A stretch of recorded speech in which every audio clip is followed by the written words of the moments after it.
Now, normally this event passes without much attention, but not this time.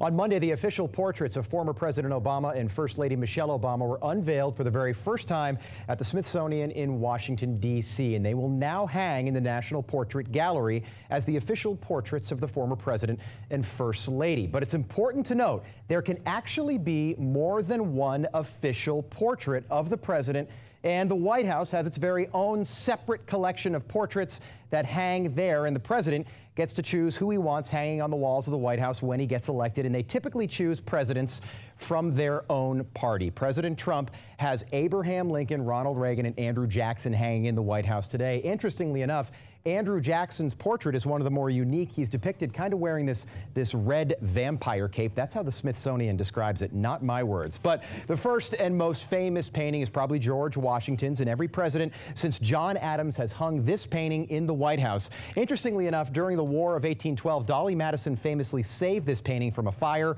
when the British burned the White House to the ground, and George W. Bush made a joke about that when his painting was unveiled a few years ago. He told Michelle Obama that if the White House does burn down again, she should grab his painting, not the other George W's, and that got a pretty good laugh. President Bush, by the way, naturally hung the picture of his dad, former President George H.W. Bush, in the White House when he was president, but a lot of portraits are rarely hung. I've got a question for you. Do you know who any of these guys are right here?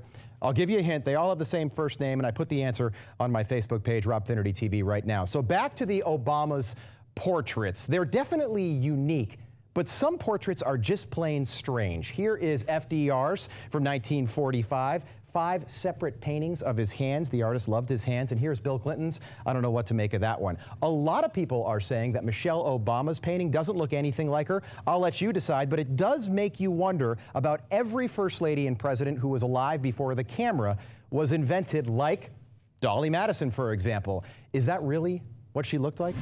We might never know.